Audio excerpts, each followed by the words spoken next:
नमस्कार, knocking-news.com में आपका स्वागत है। मैं हूं गिरजेश वशिष्ठ। हमारे कई दर्शकों की मांग थी कि भाई वक्फ बोर्ड पे आप वीडियो बनाइए। एक फ़ोन आया कि साहब वक्फ बोर्ड पे वीडियो बनाइए, तो मैंने कहा वक्फ बोर्ड पे क्या वीडियो बनाए भाई, वक्फ बोर्ड तो वक्फ बोर्ड होता है। तो बोले नहीं, आपने आरएसएस पे वीडियो बनाया तो वक्फ बोर्ड पे क्यों नहीं बनाएंगे आप। मुझे समझ में आया कि वक्फ बोर्ड को लेकर बहुत सारी गलतफहमी है लोगों को, और कुछ लोगों को लगता है कि वो एक मुस्लिम संगठन होता होगा जो आरएसएस की तरह का होता होगा और वो मुसलमानों के लिए काम करता होगा। तो आप अगर एक वीडियो बनाते हैं जिसमें पता चलता है संघ के ऊपर आरोप लगते हैं, तो आप वक्फ बोर्ड के ऊपर आरोप लगाने वाला भी एक बनाइए। ये उनका मकसद रहा होगा। भाई दर्शक हैं और मेरे दर्शक 0 से 180 डिग्री के बीच के हैं, हर डिग्री के आईक्यू के वीडियो हैं, और मैं सबका ध्यान रखना चाहता हूँ, इसलिए समझाइश के साथ में चीज़ें बनाना चाहता हूँ। इससे मुझे एक ज्ञान मिला, और वो ये मिला कि बड़ी संख्या में लोग ऐसे हैं जिनको वक्फ बोर्ड का मतलब नहीं मालूम। जब से उन्होंने सुना है कि वक्फ बोर्ड की संपत्तियों की सीबीआई जांच होगी, तब से उनको लगने लग गया है कि कुछ गड़बड़ है, और ज़रूर इसके बारे में ये लोग छिपा रहे हैं क्योंकि ये इसके बारे में बताना नहीं चाहते हैं। तो आज मैं वक्फ बोर्ड के बारे में एक मोटा जानकारी बताना चाहता हूँ। ये भी बताना चाहता हूँ कि वहाँ घपले किस तरह के होते हैं। कहीं मत जाइए, चैनल को सब्सक्राइब कर लीजिए।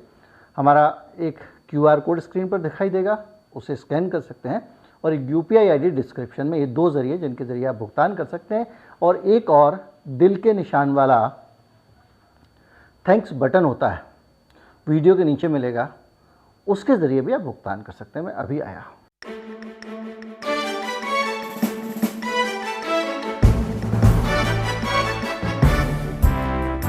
पहले तो वक्फ क्या होता है, ये एक सवाल है कि वक्फ क्या है।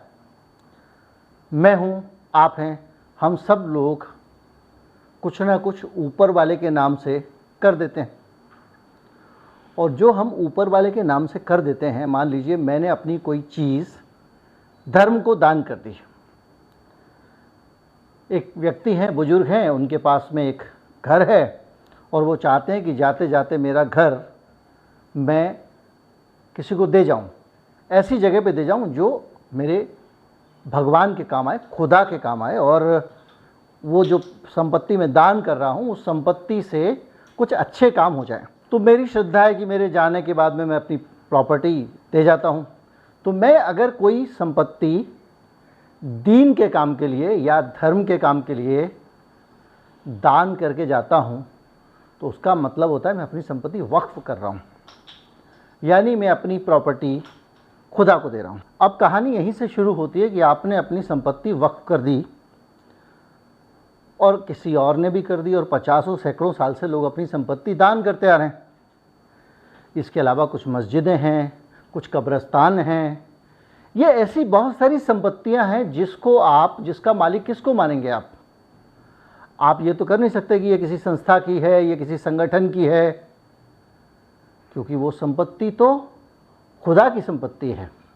तो जो खुदा की संपत्ति है उसमें वो मज़ारें भी शामिल हैं, जहाँ पे उर्स होता है वो वक्फ की संपत्ति मान ली जाती है। इसके अलावा आपकी जो कब्रिस्तान है, इसके अलावा आपके बहुत सारी मस्जिदें हैं, इसके अलावा वो भवन इमारतें जो दान कर दी गई हैं, वो सब वक्फ की संपत्ति है।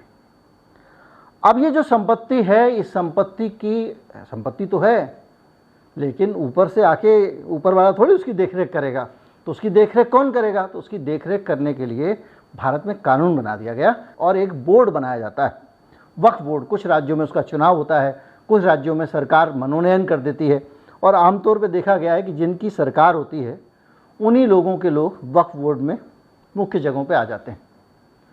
फिर उनका काम है संपत्ति की पूरी देखभाल करना, उस संपत्ति का सदुपयोग करना, और संपत्ति से अगर कोई आमदनी हो रही है तो उस आमदनी को अच्छे कामों में लगाना।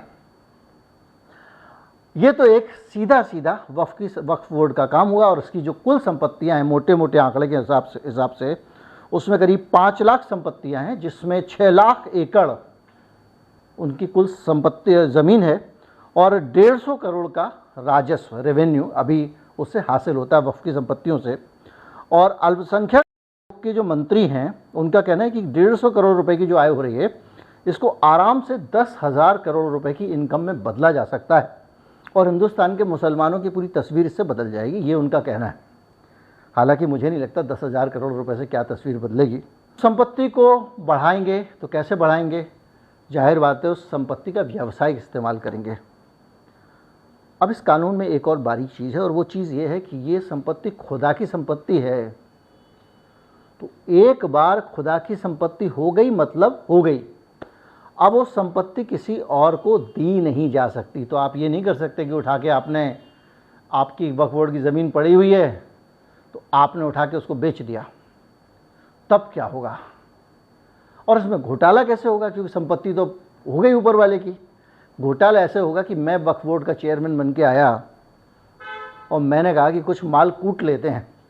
जैसा कि हर जगह आदमी जाता है प्रमुख पदों पे, तो ये संभावनाएं पता लगाने की कोशिश करता है कि कहाँ से पैसा बनाया जा सकता है।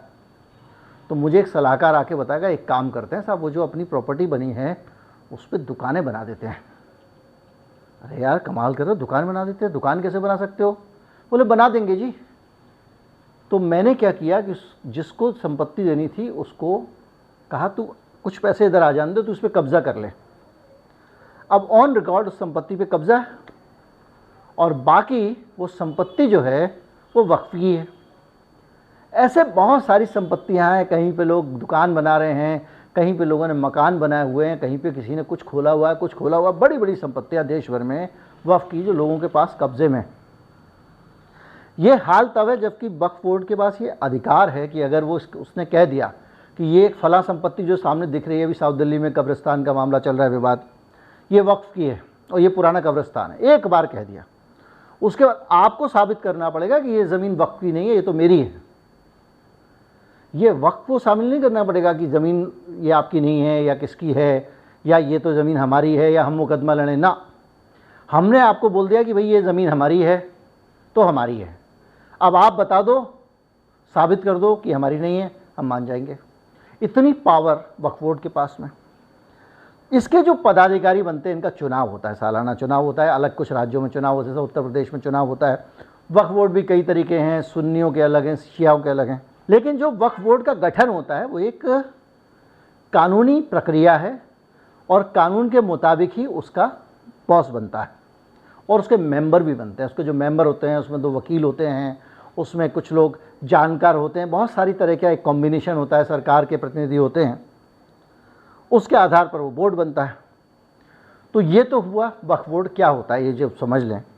और ये एक ऐसी संस्था है जो खुदा जिसका मालिक है उस संपत्ति की ये मालिक है, यानी खुदा के लिए उस संपत्ति का मैनेजमेंट ये करती है।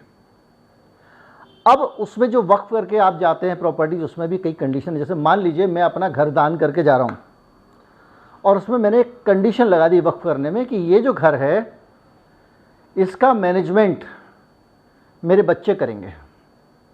तो संपत्ति का मालिक वही रहेगा लेकिन मैनेजमेंट बच्चे करेंगे। मैंने अगर ये कंडीशन लगा दी कि मेरी जो ज़मीन है उसके ऊपर सिर्फ एक मदरसा खुलेगा तो फिर मदरसा ही खुलेगा। अगर मैंने दी दान और कहा कि मेरी संपत्ति में हमेशा रोज़ कोई आके और यहाँ पे बच्चों को आईएएस की ट्रेनिंग देगा तो वो आईएएस की ट्रेनिंग के अलावा और कोई इस्तेमाल नहीं किया जा सकता। ये भी वक्फ कानून में प्रोविज़न है।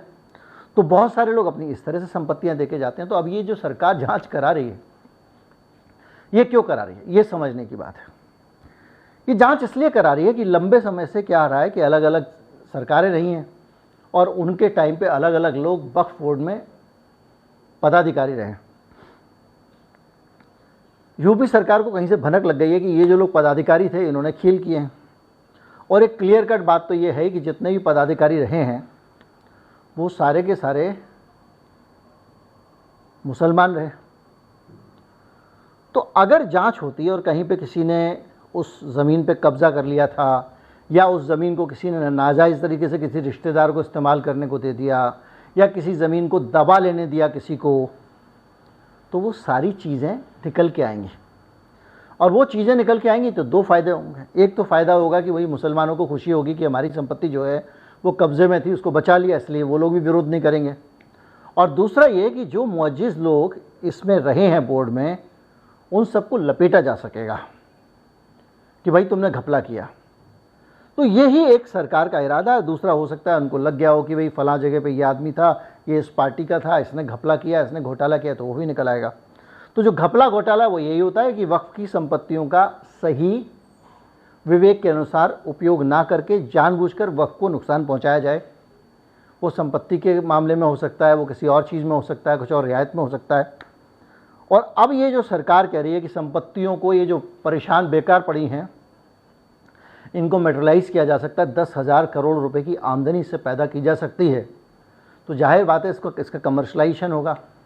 इसकी मान लीजिए कोई दुकानें बनाएगा या कुछ बनाएगा, और जो कुछ भी इससे बनाएगा मान लीजिए उसमें भी घोटाला हो गई होगा, क्योंकि एक दुकान बनी, उसका मार्केट के सामने, मार्केट में जो प्राइवेट दुकान है उसका किराया है 1 लाख रुपए, इस दुकान का किराया 20,000 रुपये। क्या कर लोगे आप? जहाँ जहाँ आदमी है वहाँ घोटाला है। लेकिन जो भी है, इस वीडियो के ज़रिए एक मोटा मोटा अंदाज़ा सबको लग गया होगा कि ये है क्या, ये वक्फ बोर्ड होता क्या है। ये किसी तरह से कोई ये ऐसा एक और संगठन नहीं होता है, एक और संस्था नहीं है, ये भी क्लियर हो जाएगा।